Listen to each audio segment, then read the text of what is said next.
প্রশ্নোত্তর পর্বে আলোচনা শুরু করছি।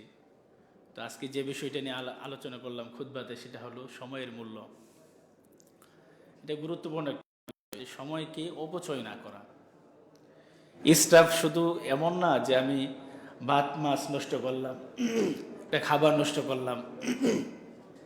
একটা খাবার নষ্ট করা যেমন অন্যায় গুনাহ, অনুরূপভাবে সময়টা, জীবনের যে লাইফ, যেটা আল্লাহ তাআলা আপনাকে দিয়েছেন এই দুনিয়াতে তার ইবাদত করার জন্য, ভালো পথে ব্যয় করার জন্য, সেই সময়টাও যেন আমরা অন্যায় পথে, বাজে পথে যেন সময়টাকে আমরা ব্যয় না করি। কারণ কিয়ামতের দিন ইন্না আকরামাকুম ইনদাল্লাহি আতকাকুম, সবচেয়ে সম্মানিত হবে তারাই যারা সবচেয়ে বেশি তাকওয়াবান। প্রতিটা মুহূর্তে, প্রতিটা সময় আমাদের চিন্তা করতে হবে যে আমি কিভাবে আল্লাহর প্রিয় বান্দা হতে পারবো, কিভাবে আমি অধিক তাকওয়াবান হতে পারবো, অধিক মুহসিন হতে পারবো, কিভাবে পরকালীনটা আমি সুন্দরভাবে সাজাতে পারবো, জান্নাতুল ফেরদৌস আমি কিভাবে অর্জন করতে পারবো। এই ধ্যান ধারণা যদি আমার ভিতরে, আপনার ভিতরে থাকে, তাহলে কখনো সময়কে আমি অপচয় করব না। যদি তাকওয়ার বিষয় আমার মনে থাকে, আল্লাহর ভয়, আল্লাহ ভীতি, এটা যদি থাকে, আপনি সময়কে নষ্ট করতে পারবেন না, সব সময় সময়টাকে বের করতে পারবেন। এই জন্য আমাদের ভালো ভালো যারা ইসলামিক স্কলার ছিল, যারা সেলফে সালিহিন ছিল, তাদের জীবনী পড়া, তারা কিভাবে সময়টাকে অতিবাহিত করেছেন। এই জন্য আমাদের চেষ্টা করতে হবে যেন আমরা আমাদের সময়টুকু আমরা কাজে লাগাইতে পারি দিনের পথে। দিনের পথে যদি আপনি আল্লাহর পথে দাওয়াতি কাজ করলেন, আল্লাহ রাসূল বলেছেন যে বাল্লিগু আন্নী ওয়ালাউ আয়া, যে একটা আয়াতও যদি হও তুমি অন্যের কাছে পৌঁছিয়ে দাও। এমন না যে আমি আলেম, আমাকেই পৌঁছাতে হবে, আমাকেই দাওয়াতি কাজ করতে হবে। বিষয়টা এরকম না। যার ভিতরে যতটুকু এলেম আছে, যতটুকু জ্ঞান আছে, সেই জ্ঞান অনুযায়ী আপনি আপনার এক ভাইকে দাওয়াত দেন, তাকে সঠিক কথা বলেন, তাকে হকের কথা বলেন। কিন্তু কখনোই আমরা কি করব না, বাড়াবাড়ি করতে যাব না, ঝগড়া ফাসাদ করতে যাব না, যেটা আমাদের অন্য ভাইয়েরা করে। তাদের মতে না হইলে, তাদের সমর্থনে না হইলে কি রাসূলের শত্রু বানায় দেয়। যেমন গতকালকে আমাদের মামিসিং একটা ঘটনা ঘটছে, শুনলাম যে রাসূলকে নিয়ে তিরস্কার করছে, আল্লাহু আলাম, আমি জানি না, তাকে আগুন দিয়া, আপনার গাছে ঝুলাইয়া তাকে আগুন দিয়ে পুড়ে ফেলছে মানুষের সামনে।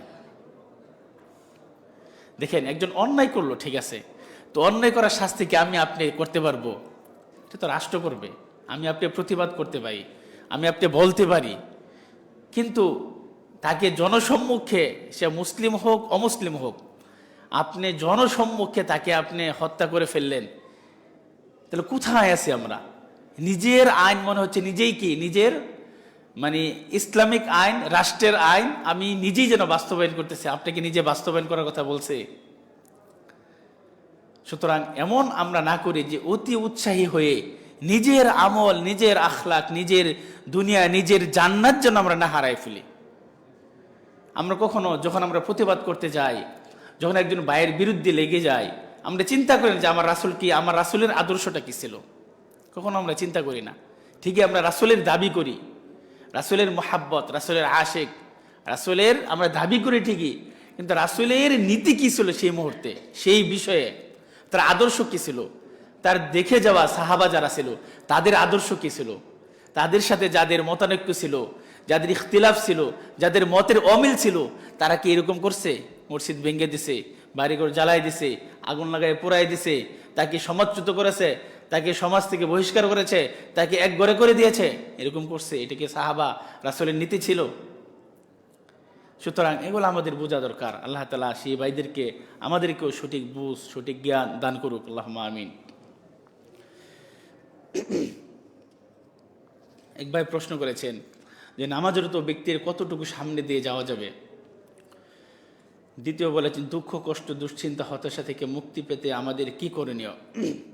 দেখেন, আল্লাহ রাসূল সাল্লাল্লাহু আলাইহি ওয়াসাল্লাম বলেছেন যে নামাজের সামনে দিয়ে যাওয়া 40 উল্লেখ করেছেন, যে এর চেয়েও বেশি কি আপনার, সেটা 40 দিন নাকি 40 রাত নাকি 40 বছর নাকি 40 মাস নাকি 40 ঘন্টা নাকি 40 মিনিট নাকি 40 সেকেন্ড, এটা বলে নাই। মানে এর চেয়েও বেশি ভয়ঙ্কর। অর্থাৎ নামাজের সামনে দিয়া যাওয়াটা ঠিক না। আপনি মনে করেন যে, যদিও আমরা বলি যে নামাজের সূত্রটা, তার সিজদা দেওয়ার আগ পর্যন্ত। এর যদি অতিরিক্ত খুবই প্রয়োজন হয় সামনে দেয়া গেলেন, সেটা একটা দূরত্ব বজায় রেখে। কিন্তু আপনি 2 কাতার 3 কাতার সামনে দিয়ে গেলেও সেটা নজরে তো পড়বে। এই জন্য আমাদের উচিত হলো যে 5টা মিনিট 2টা মিনিট 2 রাকাত সালাত পড়তে কতক্ষণ সময় লাগবে, এইটুকু সময় আমরা অপেক্ষা করতে পারি না। ভাইরা জানেন না, নামাজটা শেষ, সে পিছনে গিয়ে বসবে, তারপর একজনের সামনে দিয়ে গিয়ে পিছনে বসবে। ওই একজন ব্যক্তির সামনে আমরা 2 মিনিট 5 মিনিট বসে থাকতে পারি না, অত সেটা কত বড় গুনাহ বা অন্যায় হতে পারে সেটা কিন্তু আমরা জানি না।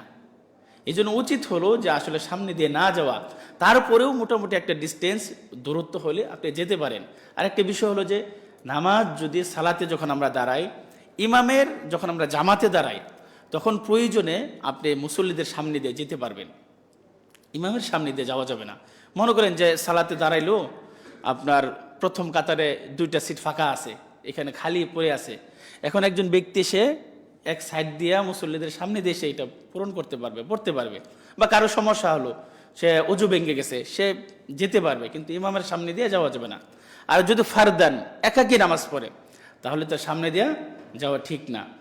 দ্বিতীয় প্রশ্ন, দুঃখ কষ্ট দুশ্চিন্তা হতাশা থেকে মুক্তি পেতে আমাদের করণীয়। দুঃখ কষ্টের দোয়া আছে, হতাশা চিন্তা বিপদগ্রস্ত, আল্লাহুম্মা ইন্নী আউযু বিকা মিনাল হাম্মি ওয়াল হুজনি ওয়া আউযু বিকা মিন গালাবাতিদ দাইনি ওয়া কাহরির রিজাল, এরকম দোয়া আছে।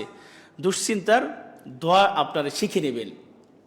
যদি মুখস্থ করতে না পারেন, হিস্টুল মুসলিম আছে, দোয়ার অনেক বই আছে, সেখান থেকে দোয়াগুলো শেখার চেষ্টা করবেন। যে আদ-দুআউ হুয়াল ইবাদা, দোয়াই হলো ইবাদত, এবং দোয়ার বড় একটা শক্তি। দোয়া কিন্তু বড় একটা শক্তিশালী হাতিয়ার।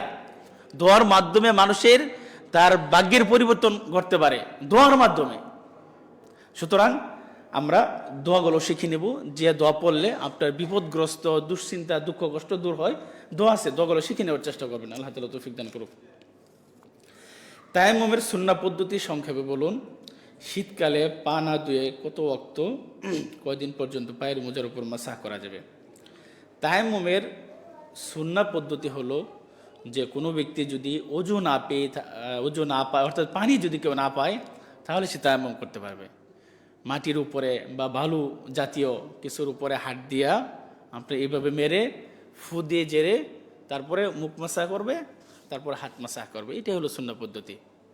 আপনার কোনো পর্যন্ত তারপরে পুরো এগুলো কি দরকার নেই, বাস এতটুকুই। আর শীতকালে কতটুকু পা আপনার মোজার ওপর কয়দিন কতটুকু মাসাহ করতে পারবেন?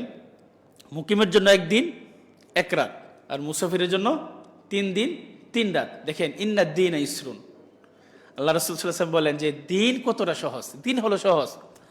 ইরিদুল্লাহু আইয়ুখাফফিফা আনকুম, যে আল্লাহ তাআলা তোমাদের কি চান? সহজ চান। আল্লাহ তাআলা কি বান্দার উপর কঠিন চান? দেখেন, শীতকালে পা ধোয়া একটা ঝামেলা মনে হয়। সেই জন্য যদি কেউ মোজা পরে, সে মোজার উপরে মাসাহ করতে পারবে। সুবহানাল্লাহ, কত একটা সহজ একটা বিষয় যে আপনি হাত ধুলেন, পা ধুলেন, মুখ ধুলেন, কিন্তু পাটা ধোয়ার দরকার নাই। যদি আপনি বাড়িতে অবস্থান করেন, তাহলে মোজার উপরে মাসাহ করলে হবে। জাস্ট খালি হাত বুলাই দিবেন, ডান হাত দিয়া ডান পা, বাম হাত দিয়া বাম পা। তবে এর মেয়াদটা শুরু হবে কখন? মনে করেন যে আপনি এখন অজু করলেন, অজু করে মসজিদে মোজা পরে ঢুকলেন, প্রবেশ করলেন। যখন আপনি আবার আসরের সময়, অর্থাৎ যখন আপনি অজু ভেঙে যাবে, তখন থেকে যখন আপনি মাসাহ শুরু করবেন, তখন থেকে আপনার মেয়াদ শুরু হবে। যখন আপনি মোজা পরিধান করলেন, তখন থেকে কিন্তু মেয়াদ না। যখন অজু পবিত্র অবস্থায় মোজা পরিধান করতে হবে, এবং যখন আপনি অজু ভেঙে যাবে আর কি, মাসাহ করার পরে, পরিধান করার পরে, তারপর থেকে মেয়াদ শুরু হবে। তাহলে আমরা যেটা পাইলাম যে মুকামের জন্য 1 দিন 1 রাত, আর মুসাফিরের জন্য 2 দিন 3 দিন 3 রাত। অজু যে কারণে ভেঙে যায়, সুতরাং তায়াম্মুমও সেই কারণগুলোতে কি ভেঙে যাবে, এবং আপনার মোজার উপরেও কি মাসাহ বাতিল হয়ে যাবে। যেমন মনে করেন যদি কেউ আপনার ফরজ গোসল হয়, তারপর কেউ যদি মোজা খুলে ফেলে, এই সমস্ত কারণে তখন বাতিল হয়ে যাবে।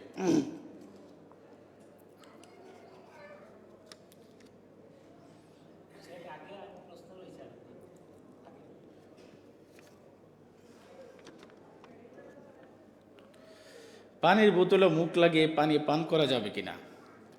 হাদিসে কুদসি মর্যাদা কোরআনের পরে কিনা?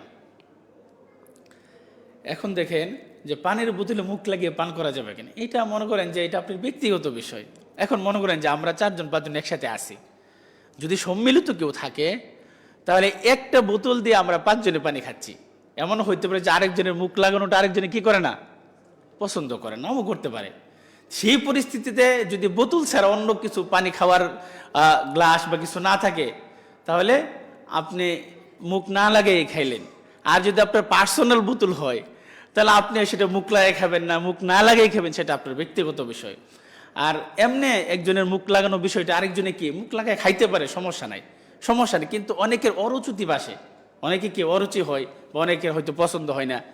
সুতরাং এই বিষয়গুলো হচ্ছে অবস্থার বুঝে ব্যবস্থা, ঠিক আছে। আর হাদিসে কুদসি, এখানে হাদিসে কুদসি কি আর নর্মাল হাদিস কি? হাদিসে কুদসির মানে হাদিসের কোরআনের পরে, যে কোরআনের পরে কিসের মর্যাদা, হাদিসের মর্যাদা। তবে হাদিসে কুদসি একটা বিষয়, হাদিসে নর্মাল হাদিস কি একটা বিষয়। হাদিসে কুদসির শুরুতে শুধু বলা হয়েছে কি ক্বাল আল্লাহ, আল্লাহ তাআলা, কিন্তু হাদিস, কিন্তু তারপরেও এটা কোরআনের আয়াত না। কিন্তু এটা পড়লে আবার কি আপনার ওই যে কোরআনের আয়াত পড়লে যে সব পাওয়া যাবে, সেটাও কিন্তু ওই সব, কিন্তু যে অক্ষর অক্ষর সব সেটা পাওয়া যাবে না। কিন্তু এটা হাদিসে কুদসির শুরুতে ক্বাল আল্লাহ দিয়া শুরু, আল্লাহ তাআলা বলেছেন। আর নর্মাল হাদিস যেটা আমরা পড়ি সেটা কি বলি, ক্বাল রাসূলুল্লাহি সাল্লাল্লাহু আলাইহি সাল্লাম বলেছেন, এভাবে। কিন্তু মর্যাদাগত দিক দিয়া সমানই, এটাও হাদিস ওটাও কি হাদিস। তো পার্থক্যগত দিক দিয়া কোনো যেটা হাদিস সেটা রাসূল সাল্লাল্লাহু আলাইহি সাল্লাম বলেছেন, যেটা হাদিসে কুদসি সেটা কি আল্লাহ তাআলা বলেছেন, এটা দিয়ে কি শুরু হয়েছে আর কি। আল্লাহু আলাম। আমরা সকলে টাকা পয়সায় লেনদেন করি, অনেক সময় তুলি টাকা আমাদের হাতে আসে, তখন আমরা না দেখাইয়া গোপনে করে অন্যকে দিই, তাতে কোনো অর্থাৎ টাকা পয়সা তুলি কি আমরা, বিষয়টা আমি বুঝতে পারি নাই, একটু অস্পষ্ট যে টাকা দান করার বিষয়টা এরকমই তো নাকি, যে আমরা গোপনে দান করা কি আপনার উত্তম, যদি কেউ না জানে গোপনে দান করাটাই উত্তম। তারপরেও যদি কেউ তার ভিতরে রিয়া না থাকে, লোক দেখানোর জন্য না, কিন্তু মানুষ দেখে যেন উৎসাহিত হয়, এই জন্য যদি কেউ প্রকাশ্যেও দান করে সমস্যা নেই। মনে করেন যে আমি এখানে দান, অনেকে টাকা পয়সা উঠাই দিয়েছে, একজনে 500 টাকা দান করলো, এখন 500 টাকা দেওয়ার মতো এখানে আরো 10 জন আছে, তাকে দেখে আরেকজনে 500 টাকা নিচে দেবে না 1000 টাকা দেবে, আর একটু বেশি দেবে পাইলে। তো তার নিয়তটা হলো কি, যে আমাকে দেখে যেন আরো মানুষ উৎসাহিত হয়, লোক দেখানো না। আর নিয়তু ফিল কলবি, নিয়তটা মানুষের কোথায়, কলবে। শুধু কার কি নিয়ত সেটা কিন্তু আমি জানি না, তবে আপনার গোপনে দান করে অবশ্যই নিঃসন্দেহে এটা উত্তম। কিন্তু কেউ যদি নিয়ত থাকে যে দেখে অন্য জনের জন্য উৎসাহিত হয়, সেও যেন দান করতে পারে বেশি বেশি, এটা করতে পারে, সমস্যা নেই। আমি একটা সুনামধন্য ওষুধ কোম্পানিতে মেডিকেল রিপ্রেজেন্টেটিভ। আমার মূলত কাজ হলো কোম্পানির প্রোডাক্ট আপডেট ইনফরমেশন ডাক্তারের কাছে শেয়ার করা, কোম্পানির, অর্থাৎ যেটা বুঝতে পারছি যে কোম্পানির হয়ে কাজ করা আর কি। দেখেন ভাই, এটা একটা তাকওয়ার বিষয়, যেটা আমরা দেখি যে কয়েকদিন আগে ডাক্তার দেখাইতে গেছি, যে সিরিয়াল দেখে মনে হইলো যে রোগীর সিরিয়াল না, পরে দেখি যে ডাক্তারের কাছে যাওয়ার সিরিয়াল প্রায় 30-40 জনের মানুষ। আমরা কি রুগী দেখার জন্য রুগীদের সিরিয়াল হয়, কিন্তু সেখানে গিয়ে দেখি রুগীদের সিরিয়াল না, ডাক্তারের কাছে তাদের গিফট হাদিয়া বা তার ওষুধটাকে মানে উপস্থাপন করার জন্য সেই সিরিয়াল পাচ্ছে। এখন আমাদের দেশে এটা একটা কালচার হয়ে গেছে যে ডাক্তাররাও তাদের কোম্পানির ওষুধটা না দেখাইলে সেটা পারে না, আবার কিছু হাদিয়া না দিলে সেই কোম্পানির ওষুধটাও লিখবে না। এই জন্য দেখেন অনেক অসাধু যারা ব্যবসায়ী, যারা দুর্বল ওষুধ বা আপনার ভালো ওষুধ না, সেই ওষুধগুলাও হাদিয়ার মাধ্যমে বিভিন্ন চাপের মাধ্যমে তারা দিতে বাধ্য হচ্ছে ডাক্তাররা। তো এই ধরনের বিষয় হলো যে এটা আপনারা ভালো বুঝবেন যারা এই পেশার সাথে জড়িত আছেন, যতটুকু আল্লাহ তাআলার ভয় ততটুকু কাজ করতে হবে, যেন কোনো অন্যায় যেন না হয়। যে ঘুষের পূর্ববর্তী যারা দায়িত্বশীল ছিল, যারা আপনার বিচারক ছিল, তাদের কাছে কেউ গিফট নিয়ে যেতে পারতো না, কারণ যখনই আপনি গিফট দেবেন তার প্রতি আমার মনটা কি হয়ে যাবে, দুর্বল হয়ে যাবে। তখন আপনি আমার বিষয়টা কি সমাধান করার চেষ্টা করবেন। এই জন্য কোনো ডাক্তারের উচিত কোনো গিফট না নেওয়া, বাজারের যেটা ভালো সেটা তার ইচ্ছা অনুযায়ী সে ওষুধ সে কি করবে, মানুষকে দিবে। সেটা যদি আমার কোম্পানির হয় আমারটা দিবে, আরেকজনেরটা হলে সেটা দিবে। কিন্তু বর্তমান যে পরিস্থিতি হয়েছে এটা থেকে আল্লাহ তাআলা আমাদেরকে হেফাজত করুক। তারপরেও যদি কোনো বিষয় থাকে আপনি পার্সোনালি যোগাযোগ করবেন, ইনশাল্লাহ আল্লাহ তাআলা সহজ করুক। ইমাম সাহেব যদি খুতবার সময় মিলাদ কিয়াম করে তাহলে সেই ইমামের পিছনে সালাত আদায় করা যাবে কিনা? এটি তো একটা বিদআতি পদ্ধতি। আপনি সালাত আদায় করতে পারবেন, এটা একটা বিষয়। আরেকটা হলো যে খুতবার শুরুতে যদি সে কি করে, মিলাদ পড়ে, তারপর আপনি কিয়াম করে, এটি কি রাসূলের সুন্নাহ ছিল? এটা তো রাসূলের সুন্নাহ ছিল না। এখন আপনি এমন এক জায়গায় গেছেন যে সেখানে এই মসজিদ ছাড়া আর কোনো মসজিদ নাই, যেখানে সে কিয়াম করে মিলাদ করে। আমি এক জায়গায় গেছিলাম যেখানে কি চতুর্দিকে সবাই এই অবস্থা করে। এখন তো জুমার সালাত আদায় করতে হবে, আপনি কিয়াম করলেন না, আমি কিয়াম করি নাই, আমি মিলাদে অংশগ্রহণ করি নাই, জুমার সালাত আদায় করে চলে আসছি। এমন পরিস্থিতিতে যদি পড়েন যে সেইখানে মিলাদ কিয়াম ছাড়ার কোনো মসজিদ নেই, আপনি জুমার সালাত আদায় করতে হবে জামাতের সাথে, তো বাধ্য হয়ে আপনি তাদের পিছনে সালাত আদায় করতে পারেন, আল্লাহ তাআলা মাফ করে দিবে। কিন্তু যদি অপশন থাকে, আমাদের উচিত হলো যদি অপশন থাকে তাহলে মিলাদ কিয়াম যেখানে হয়, যেখানে বিদআতি পদ্ধতিতে খুতবা হয়, বিদআত দিয়েই শুরু করা হয়, আজান দেওয়া, খুতবা শুরু করা বিদআত দিয়া, ওইগুলা মসজিদ পরিত্যাগ করে যেখানে সুন্নাহ অনুযায়ী আমল হয় সেটা গ্রহণ করা উচিত। আশা করি বুঝতে পারছেন। জি, মনে মনে পড়ে দেখান দিবেন কিনা।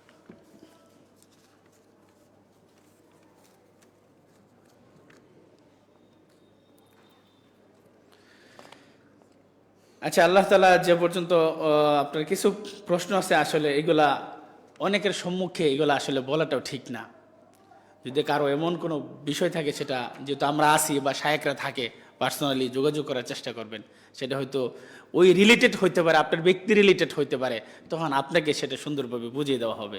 জি, আমরা আজকে এই পর্যন্ত শেষ করলাম। সুবহানাকাল্লাহুম্মা বিহামদিকা আশহাদু আল্লা ইলাহা ইল্লা আনতা আস্তাগফিরুকা ওয়া আতুবু ইলাইক।